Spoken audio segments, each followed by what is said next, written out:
Bryce Finley and I Kyleworth went to high school and college together and were fraternity brothers in college. I was always the most likely to succeed, while Bryce was the most likely to go to jail. One of the reasons I was chosen as most likely to succeed was because in both high school and college, I worked in business and actually hired my classmates. By the age of 28, Bryce had 2 failed businesses, was working on a third, and almost went to jail for income tax evasion, but luckily avoided it, so he didn't live up to his title of most likely to. I was grateful to live up to my title and become a successful entrepreneur and the top volunteer fundraiser for the Police Boys and Girls Club in our metropolitan area. I was in better physical shape than I'd ever been in high school or college, while Bryce, well, let's just say he wasn't. However, Bryce had one advantage over me. He was married to Gail Finlay, née Preston. Gail is a perfect example of how guys have different tastes in women.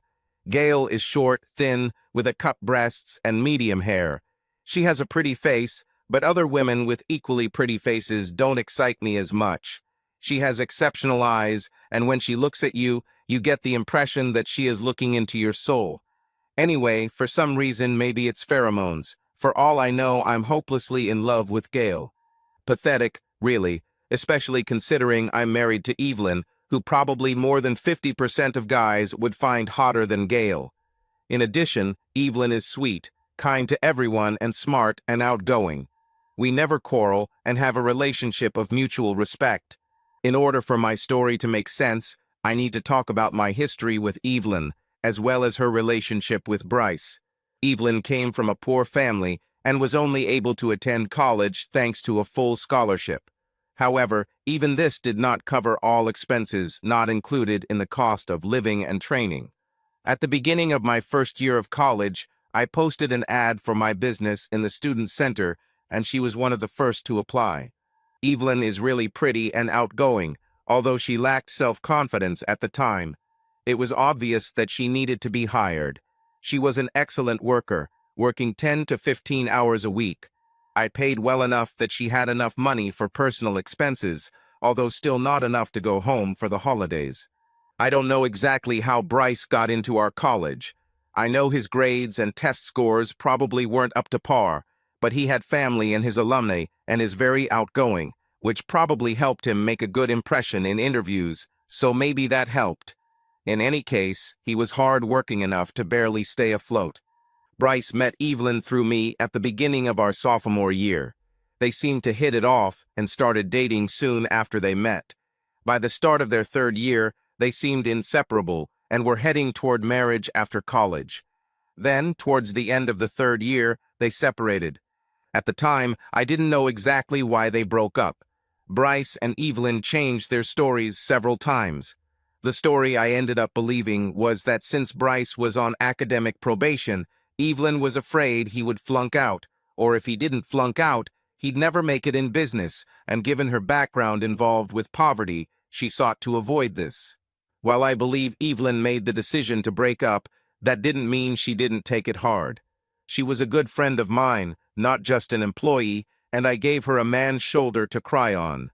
Listening to her troubles, I was especially touched by the fact that her parents were evicted from their apartment, and she had nowhere to go for the summer, and the job she was counting on in her hometown fell through. I became her knight on a white horse. Evelyn, I'm growing my business a lot this summer, and I need a full-time employee. Why don't you work for me all summer? Evelyn was not as surprised by my proposal as I might have thought, which led me to believe that she was hoping that I would ask her. After a pause, she said, "But I don't have a place to stay." "Let me call my parents," I said. "They have a big house, and my twin brothers are graduating from college, and at least one of them has already found a job in another city, so we'll have room." "Are you serious?" she asked, almost with tears in her eyes. "Let me find out. I don't promise anything, but I don't see any reason why not." "You don't expect me to, be ashamed to ask, to sleep with you, right?" she asked stammeringly. I chuckled. "My parents are overly religious and strict, and although I do not share their views on life, I can assure you that the likelihood of us sleeping together in their house is zero. That evening, I called my mother, asked her to get my father on the phone, told Evelyn about the situation, and once I assured them that we were not in a romantic or sexual relationship, they agreed. I always wanted a girl to be around to discuss girlish issues, was my mother's last remark. Evelyn was an excellent worker, so good that I paid her twice as much as the other 3 summer workers.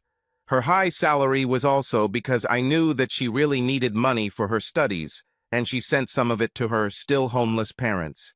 My mother loved having Evelyn around and often took her shopping, so that by the start of the school year, her wardrobe was 10 times better and more extensive than before. At first, Evelyn was embarrassed by my mother's generosity, but when I pointed out to her how much it pleased my mother and that my parents could easily afford it, she humbly accepted the clothes. I dated a lot at school, but I didn't have a regular girlfriend. At home during the summer, I went on a few dates, but since I felt bad leaving Evelyn at home since she didn't know anyone in my hometown and didn't have transportation, I usually took her with me on outings and parties. Because of her attractiveness and kindness, she was often approached, but she politely and almost respectfully refused everyone.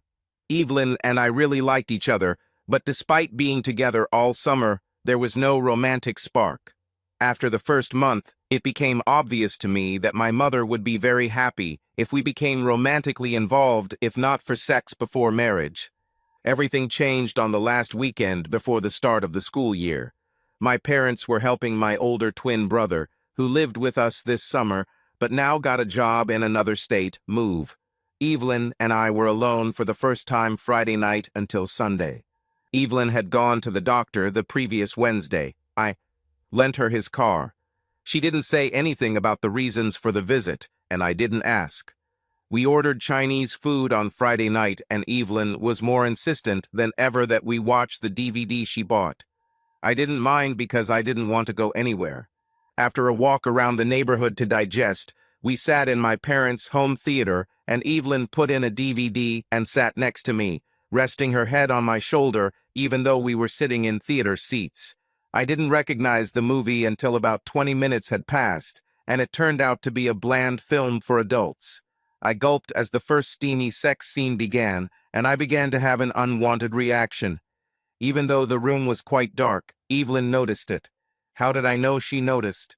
Because she ran her hand down my pants. As I looked at Evelyn with an expression that was probably somewhere between surprise, bewilderment, and lust, she kissed me tenderly on the lips and, looking into my eyes, said, "You'll never make the first move, so I will." With these words, she stood up and began to undress to the music from the film. When she was completely naked, she pulled me to my feet. Her premeditation, if I had any doubts, was confirmed when she suddenly took 2 training mats from the second row of seats and placed them on the floor, then placed my hands on her chest and began to kiss me passionately. As I already said, Evelyn is a very attractive woman, both in appearance and in character, so I quickly took off my clothes. Soon we were lying on the mats, caressing each other. A few minutes later, we were having sex. Our first sex was sweet, really, really sweet. When we returned to school, we were already a couple. Evelyn had to live in the dorms for her first semester as it was necessary for her room and board, although she spent many nights in my off-campus apartment. After the first semester, she somehow managed to replace the dorm room and board with a cash payment, and she moved in with me. Since I had always been honest with my parents, even though I was already financially independent of them, I called them the first weekend Evelyn moved in with me. If she hadn't lived with my parents last summer, there would probably have been tears, accusations, gnashing of teeth, and some form of retaliation. But since Evelyn really liked my dad and my mom had gotten close to her, there were virtually no fights. My mother's only concern was, "I hope you do the right thing and marry her, Kyle." By then, I was thinking the same thing. Evelyn and I got married 2 months after graduation. Following my instructions, my parents made the wedding as simple as possible for my mother. After we got engaged halfway through our senior year, my father got Evelyn's parents jobs and a rent-controlled apartment for them, and my parents paid for their trip to the wedding and decent clothes. They were very happy that their little girl, their only child, had escaped poverty. Bryce was one of the bridesmaids at our wedding. He and Evelyn were still friendly, and Bryce never resented her being with me.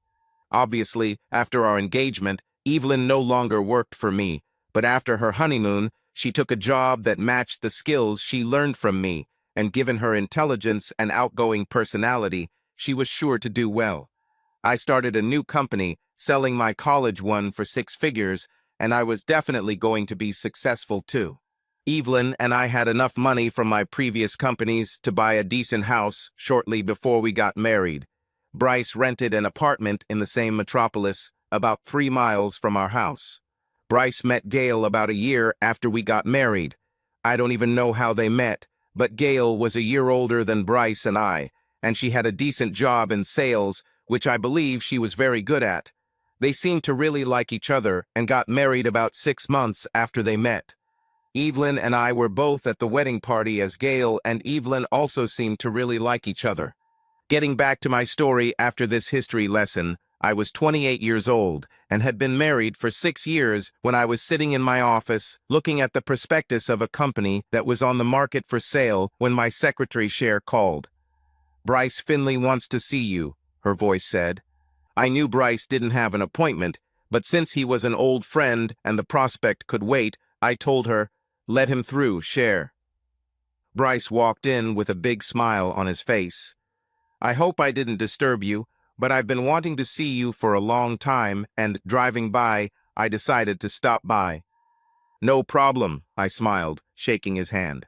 We chatted for a bit, and then Bryce sighed and said, "The reason I'm here is because I need a loan. My business is really starting to develop, but I have a liquidity crisis. If I can borrow $45,000 for a year, I know I can get past that milestone." $45,000 wasn't a lot of money to me, but losing my friendship with Bryce and possibly not being able to see Gail again would be a loss. Lending money to friends, especially someone like Bryce, who already had 2 failed businesses, was the surest way to lose a friendship. I tried to gently refuse Bryce, including telling him the universal truth that borrowing money leads to loss of friendship, but he was persistent, and I actually saw tears begin to form in his eyes. Finally, I gave in and said, "Okay, give me your latest financial report and a 1-page note about what the money will be used for and how it will make a difference, and I'll take a closer look at it." "Can I email all of this today?" he asked. I, I, really want to get the loan by Monday of next week." "Of course," I smiled. We shook hands and he left. I received his email within 90 minutes. I looked at him and, as expected, he didn't know what he was doing. I wondered how he could have a business degree and still be so inexperienced. I had a lot to think about, so I called him and told him I would give him an answer by Monday, and if I agreed, I would send a check by courier. On Saturday, Evelyn and I went to a pool party that our friends were throwing at their mini mansion in a remote suburb. By the time we drove there, I was sure I would turn Bryce down. I just didn't know how to soften the blow. Imagine my surprise when we arrived at the party and Gail was there.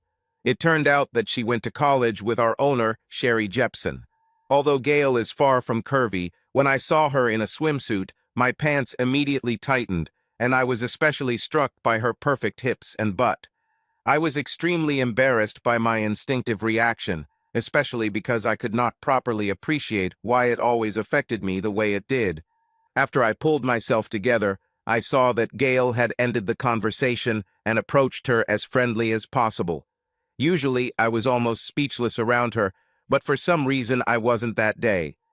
"Hi, Gail," was my distinguished greeting, followed by a hug that I tried to make as innocuous as possible. "Hey, Kyle," she seemed to actually smile, returning my hug much less carefully than I had given it to her. "Where is Evelyn?" "Evelyn is talking to Sherry Jepson. I'm sure she'll be there soon." "Is Bryce here?" I answered. "No," she frowned. "He's trying to put out fires at work this weekend. I'm a little worried about him. He's been under a lot of stress about his business lately, including talk that we might have to move out of our rental condo. But today, no troubles, let's have fun. Why don't you put on your bathing suit and we can go for a swim in the Jepson's pool. I've always heard good things about semi-salt Olympic infinity pools and have never seen one like this, and since no one else is swimming yet, we can baptize him. You can be sure that I changed my clothes in 60 seconds, and we dived into the water together. We swam lazily for 6 laps, chatting as we did, and then she challenged me to a competition. I probably wouldn't have won against her anyway since my muscles are designed for lifting weights and running, not swimming, but I slowed down a little at the end for her to win so I could compliment her without feeling like too much of a pervert. I spent more one-on-one time with Gail at the party than I had ever had in my life up to that point. It was probably, considering when we were in small groups, more than 2 hours of time together. I didn't ignore Evelyn, and she seemed to be having a great time without my constant attention. Gail arrived with someone who wanted to leave early, but I asked her to wait while I talked to Evelyn. In the sweetest way, I asked Evelyn if we could take Gail home, and she happily agreed. This gave me even more time with Gail during the 50-minute drive to her condo. Gail, who was sitting in the back, and Evelyn had a great conversation during the ride, and, as always when they were together, seemed to get along great. I had to keep checking my rearview mirror. I didn't want some spy car following us until I noticed I was getting horny again, so I had to look straight ahead. After spending a significant portion of the day with Gail, when I brought Evelyn home, there was no way she could escape passion. As soon as she came out of the shower, wrapped in a towel, I stood there naked and with an evil smile on my face. "What are you looking at like that, pervert?" Evelyn asked with a slight smile on her face. "I'm looking at the one I wanted to make love with all day, but couldn't in polite company. You looked so hot in your bikini that I almost had sex with you on the pool deck," I growled, maintaining my devilish smile. "I thought you were looking at Gail Finley," she said in a tone that was difficult to decipher. Perhaps she was serious, or perhaps provocative. I did not care. "In an hour, you'll tell me who I wanted in the Jepson's pool, bitch," I growled again, walking up to her and ripping off her towel. Evelyn screamed. I picked it up and threw it over my shoulder like a caveman. She tapped my back, saying, "Let me go, you animal." I threw her on the bed, and we had sex. I might feel both embarrassed and guilty for thinking about Gail while having sex with Evelyn. Gail wasn't done playing with my mind yet. I woke up from a dream about sex with Gail excitedly, hugging Evelyn. We had sex again. The next morning, Evelyn was all smiles. If yesterday she was annoyed by something because of my attention to Gail, yesterday's sex completely erased it. Not only did she not know that her euphoria was due to my thoughts about Gail, on Sunday I started to feel remorse. I realized that although my relationship with Evelyn was based on sympathy, respect, and deep admiration, and although we both enjoyed our sexual relationship, passion was absent. The passion of Saturday night and early Sunday morning was caused entirely by my fantasies about Gail. This really, really bothered me. After my interactions with Gail on Saturday, I stopped seeing Bryce's loan as a business transaction. I felt that even if I ended up just giving him $45,000, since Gail would somehow benefit from it, I wouldn't care. Bryce was very pleased when I delivered him a check for $45,000 on Monday morning, along with a very simple loan agreement at an interest rate 2 points below base and payable at his discretion, but with all $45,000 and interest due within 18 months. I also provided him with some advice on how he could improve his situation. He quickly signed the contract, faxed it to me, and expressed his deep gratitude over the phone. "I won't let you down," he said solemnly, although he made no mention of my advice. Over the next 12 months, many things happened. In no particular order of time or importance they were. I started seeing Gail more often, both with and without Bryce, since she started working in the building next to mine, and we would sometimes have lunch together or just go for a short walk during lunch if the weather was nice. I kept trying to figure out why I was so infatuated with Gail. I never found out, but unfortunately my admiration for her seemed to increase as I got to know her, rather than decrease as I had hoped. When I've had crushes in the past, they'll go away within 6 months. Unfortunately, it was not just a hobby, it was something much more serious and disturbing. I realized that although I love Evelyn more than anyone else on earth, I do not feel passionate love for her. When I'm around Gail, all my nerve endings pulsate. When I'm around Evelyn, I'm calm. Making love with Evelyn was extremely enjoyable. When I fantasized that it was Gail, when I had sex with Evelyn, it was not just pleasant, it was passionate, furious, bestial. Bryce's business is in even more trouble. Gail often complained about how hopeless his situation was. Of course, he never implemented the tips I suggested that would have at least mitigated his problems. Evelyn also seemed concerned about Bryce's situation. Evelyn is a very empathetic person, and when we met with Bryce and Gail, she tried to calm him down. Then things started to get out of control. After calling to make sure Evelyn would not be home, he came to my house on Saturday. He was desperate again. "Kyle, I know you've already been more than generous to me, but I have nowhere else to go, so I'm turning to you for help again. If I don't get another $20,000 quickly, not only will I lose my business, but there are some shady investors who will be really unhappy, and I'm worried for my and Gail's safety." And Gail's safety caught my attention. I questioned Bryce thoroughly over the next half hour and found out that his situation was real. I then asked him why he did not implement my suggestions. I wanted to get out of my situation using my mind without the help of anyone else. Now I realize how stupid it was. I still wasn't inclined to give him more money since it would just go down the drain, and the only thing keeping me from just kicking him out was my concern for Gail. I think what he said next was in complete despair. "Listen, Kyle, I know that you are passionate about Gail, everyone can see it. Sometimes she lets me blindfold her and tie her hands to the head of the bed. I can do this, and then you can go into the bedroom and take it. This will be your payment for the money."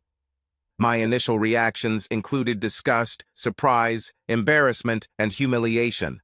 I reprimanded him, but he didn't back down. "You know you want to have sex with her. Here's your chance. She'll never know, and I'll never tell anyone, including Evelyn. Man, I'm desperate. Please, you have to help me," Bryce begged, almost with tears in his eyes. I must have been in a trance or an alternate reality, because the next thing I knew, I was writing him a check for $20,000, and he was telling me that the next night around 8 o'clock, I could sneak into his condominium. After he left, I was emotionally exhausted. I was like an automaton as I cooked myself dinner, talked to Evelyn on the phone, trying to hide my inner turmoil, watched a movie without noticing it, and then fell into an uneasy sleep. Bryce called me at 7:30 the next night. "All is ready. Come at 8 as planned." I couldn't believe I was actually going to do this, but I made it to Bryce's condominium, arriving 5 minutes before 8 and, as we had agreed, sneaked through the unlocked back door. I walked upstairs slowly and heard Bryce in the master bedroom. Apparently he and Gail were playing some kind of game. I heard Bryce say, "You've been a bad girl, so I'm giving you to someone else today, Candy." Apparently that was Gail's sexy name. "Don't, Dalton, please," she fake begged Bryce. "I'll be good and won't have your friends anymore." They continued their remarks while I made my way into the room. When I saw Gail naked, blindfolded, and with her hands chained to the headboard of the bed, I became horny. I automatically began to unbuckle my belt while Bryce encouraged me to play. Suddenly, it dawned on me. I buckled my belt, turned, and literally ran out of the house. That I had come so close to breaking my wedding vows, taking a woman who was my friend, and inviting the scorn of my wife, parents, and everyone who knew me, stunned me. I threw up in the bushes in front of Bryce and Gail's condo, somehow made it home without getting into an accident, and collapsed in the guest bedroom, curled up in the fetal position, and literally crying myself to sleep. Still racked with guilt, I called my secretary Cher on Monday morning and told her I wouldn't be coming and that she would reschedule my appointments for Monday. While I was drinking a cup of tea around 10 in the morning, the doorbell rang. Seeing that it was Gail, I almost didn't open the door, but I decided that even if I'm a pervert, I'm not a coward, so I opened the door. Without smiling, Gail walked in and said the famous words, "We need to talk." "Should I pour you something?" I asked timidly. Gail was already sitting in my living room when she replied, "I'm here to hit. Slap your ass instead of drinking a mint julep, so sit down." I sighed and did as I was told. What the hell were you doing in my room last night when I was naked and starting to unzip my pants? Were you going to have sex with me? I thought that you, were, blindfolded, I stammered, looking anywhere but at her. "Look at me, you idiot," she said sharply. As I continued to look down, she stood up, walked towards me, and slapped me in the face. I said, "Look at me." Despite the pain in my cheek, I raised my eyes and looked at her. Her emerald green eyes literally pierced my soul. Bryce is a goofball. The blindfold was not tight and partially transparent. I saw you there. As soon as you ran away, I forced Bryce to release me, and then I gave him a dressing down. He kept claiming that he didn't know you were coming, but obviously he was lying, because even a pervert like you wouldn't enter the house without an invitation. And it's clear that you came through an unlocked door, she said furiously. I lowered my eyes to the floor again. Gail grabbed my hair and lifted my face so I was looking at her. "Tell me what the hell is going on." "Okay," I said. "Sit down and I'll tell you everything." I decided that the time for lying had passed. "I'm hopelessly infatuated with you. I hate myself for this. I hate that the most passionate moments of my love with Evelyn happen when I fantasize about you. I don't even have the slightest idea why you bewitched me. I thought I had successfully hidden my crush, but apparently even Bryce, who is definitely not the most observant person in the world, noticed, so I'm sure Evelyn noticed too, and it hurt her." I tried to gauge Gail's reaction, but her face remained blank, so I went ahead and told her all about my contacts with Bryce, how I had helped him with $45,000 that I was sure I would never get back, his plea for an extra $20,000 or he feared for his and yours, security, and about his idea to get me to agree by fucking you without you knowing it's me. By the time I finished speaking, Gail's face was full of emotions. I just couldn't pinpoint which ones. After a pause, she asked, "So why didn't you fuck me?" "Because it wouldn't be your choice, and you definitely don't deserve it. Because I would cheat on Evelyn, and because I could never meet you, my parents, or Evelyn again," I replied. There was the most awkward silence of my life that lasted what felt like hours, but was probably only a couple of minutes as Gail looked at me, and I occasionally met her gaze, and then looked at the floor again. Finally, she stood up, walked over to me, lifted my chin, and kissed me passionately on the lips. When she let go, she said, "You're so damn naive and inexperienced that I doubt you can be saved. I'll contact you after I meet Evelyn tomorrow. She and I are having dinner tomorrow night, so make other plans." Gail then turned and walked out of the house, swaying her hips. I don't know if my Y chromosome makes me naive or stupid, or if it's something in my upbringing or education.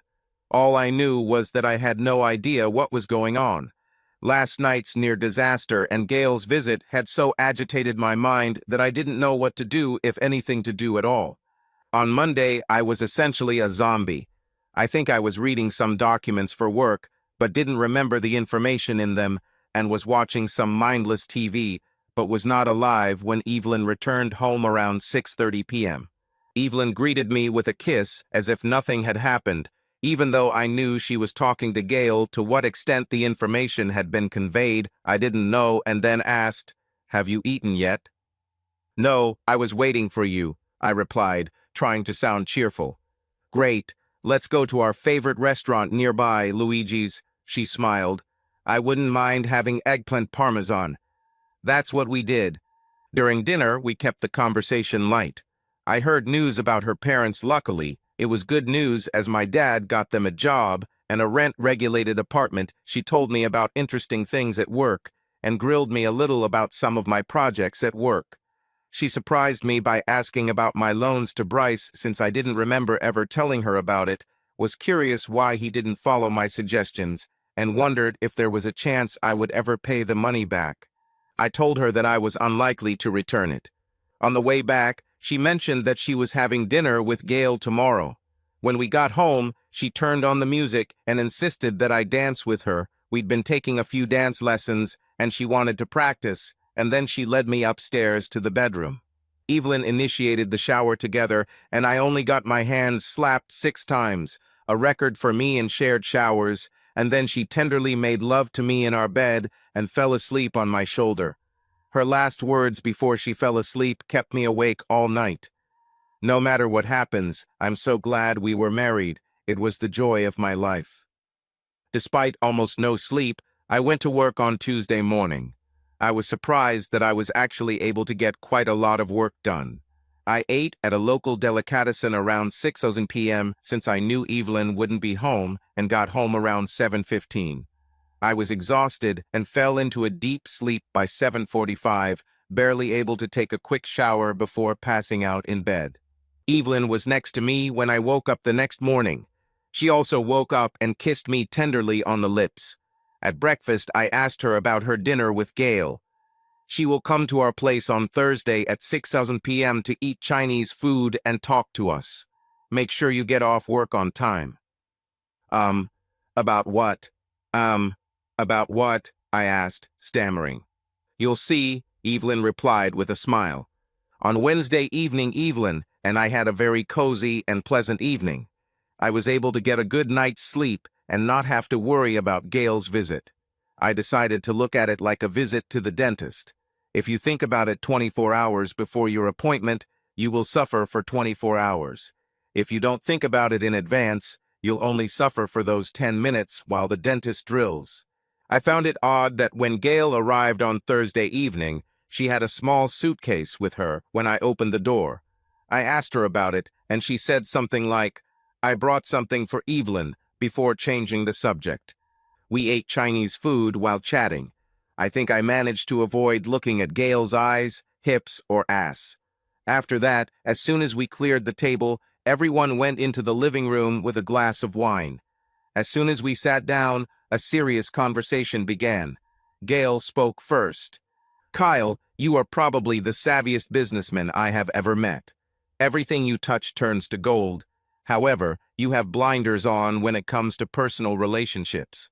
Like, did you really think you were hiding your crush on me for the last 2 years? You think you love Evelyn, and you have no idea that Evelyn and Bryce have always had a connection since college, and although they never had sex after their 3rd year of college, they always had feelings for each other."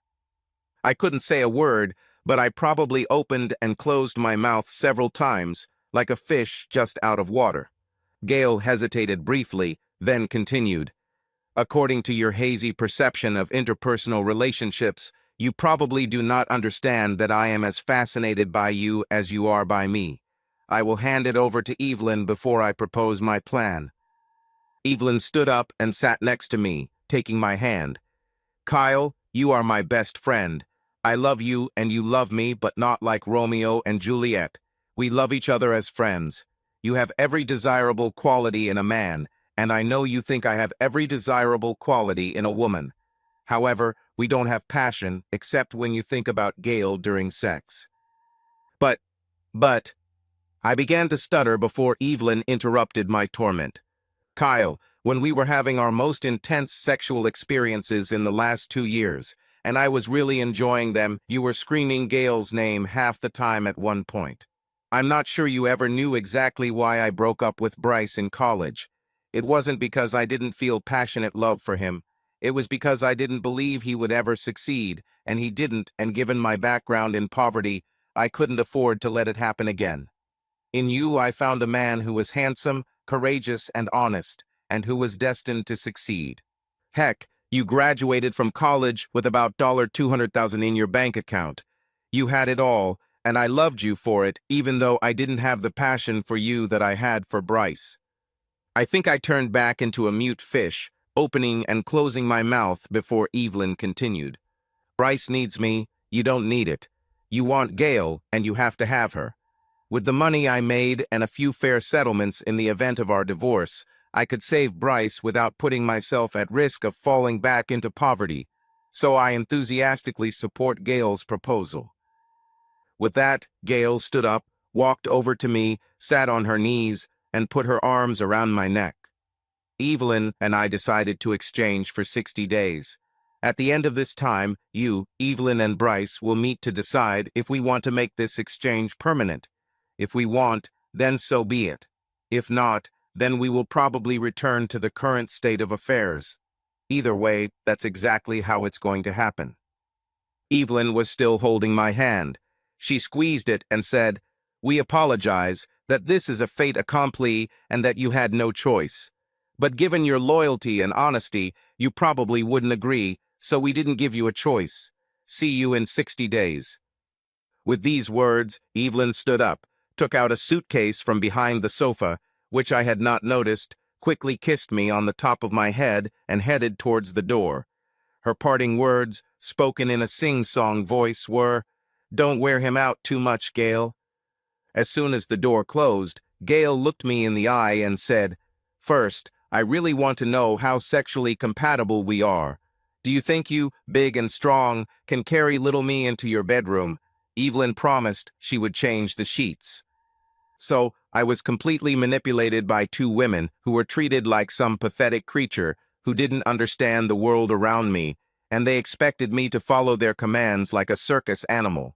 I seemed to be walking up the stairs 2 steps at a time, even though one of my eyes was closed and my tongue was trying to tickle Gail's tonsils.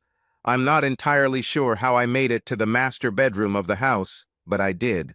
The next morning, when we woke up and immediately reported to work that we were sick, I noticed that 2 of Gail's clothes were torn and one of mine was badly damaged. Sex with the real Gail, not just fantasizing about her, was magical. My mind felt like a river of endorphins all weekend, and even if I didn't have a big cat smile on my face the whole time, I had one in my soul. Thus began my sincere relationship with Gail Finley, née Preston. Over the next 60 days, my relationship with Gail was completely different from that with Evelyn. Although Evelyn and I never quarreled, Gail and I did, although we quarreled fairly, and the reconciliation was so fantastic that I almost thought about starting a quarrel every 2 days. We didn't miss a single night without sex. Besides, the feeling in my soul was different every time I saw Gail. It was like an electric current running through my body. With Evelyn, I was infinitely calm. With Gail, I was constantly horny. Around the 50th day of our intelligent exchange, my little brain activity finally caught up with my heart. I realized that I loved Evelyn as a friend. She had all the desirable qualities of a friend, and since she was also beautiful, I confused my respect for her with love. Gail was unpredictable. Sometimes it created inconvenience and had sharp edges. However, this did not distract me from my true feelings for her. I am hopelessly in love with her, not as a friend, but as a lover, an object of desire, and an imperfect person. On the 53rd day of our exchange, when I woke up with the hope that in 7 days all 4 would want to make the exchange permanent, I noticed that Gail was not in bed next to me. I got up and went to look for her. She found herself in the bathroom, making a sacrifice to the porcelain god. "What's the matter with you, darling?" I asked worriedly. She looked at me with a determined look. "I was told that I couldn't get pregnant, and I was going to talk to you about it tomorrow, wondering if you would want to make the exchange permanent, given that fact," she replied, and then leaned over the toilet again. After she finished her sacrifices, we took a shower together.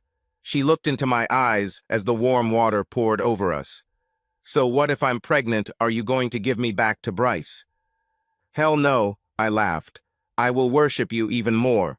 Besides, I always wanted to have sex with a pregnant woman, and now I will have this opportunity." On the 61st day of the exchange, Bryce and Evelyn came to us. We chatted for a bit before Evelyn said, "Okay, citizens, it's time to get down to business.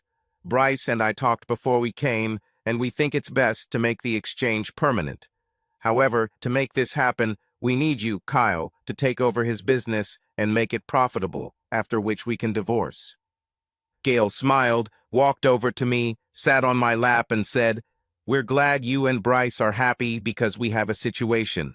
Remember when they told me I couldn't get pregnant? Well, this beast," she interrupted her words with a 5-second kiss, "has proven that this is complete nonsense. I probably got pregnant the first night we were alone, according to my gynecologist. Anyway, we're expecting a baby in about 7 months, and we want it to be legal. We all hugged together, shed tears, and raised a toast to future successes, Gale with grape juice. Since all parties were highly motivated, we quickly got down to business. By Monday of the following week, the lawyers we hired together had filed divorce papers for both couples. By Friday of that week, I had paid off Bryce's troubled investors and taken over his business, and he got a full-time job at the insurance company. Evelyn and I quickly agreed on the division of property. I made sure she never had to worry about poverty and promised her that in the unlikely event that she got into trouble in the future, I would bail her out, because I still love her, even if it was a different love than the one I feel for Gale. With the full cooperation of all 4 parties, the divorces proceeded in record time, and as soon as they were finalized, Gale and I were married, with Bryce as best man and Evelyn as bridesmaid. We switched places a month later when Bryce and Evelyn got married. I made Bryce's business profitable within 6 months and sold it for a profit within a year. It's been 10 years since Gale and I first slept together. We have 3 children, 2 girls and a boy, who have become the loves of our lives. Gale is still unpredictable, but my love for her grows every day, and even someone as naive as me can see that her love for me is the same. We have the best life imaginable. We see Bryce and Evelyn at least once every 2 weeks, if not every week. They are doing well financially since Evelyn is successful and Bryce works for a large company and does not have to make difficult financial decisions. They decided not to have children, but they are a great surrogate aunt and uncle for our children. I still love Evelyn as a friend. She and my mother are still connected, and my mother treats her like a daughter. Every time I see Gale, electricity runs down my spine. She and my mother get along great, and my mother thinks Gale is a wonderful mother. It doesn't matter that she is not a daughter, but a daughter-in-law. Bryce and I are as close now as we were in college, now that his troubles with failed businesses are a thing of the past. It's really strange how things turn out when you make a smart trade. The story is told from the perspective of Kyle Worth, a successful businessman. In high school and college, he was close friends with Bryce Finley, but their destinies were different. Kyle achieved success, and Bryce faced financial difficulties. Subscribe to our channel so that your love doesn't cheat on you, and go ahead and listen to the next story, because this story is nothing compared to the next one. If you're under 18, don't even think click to the next one.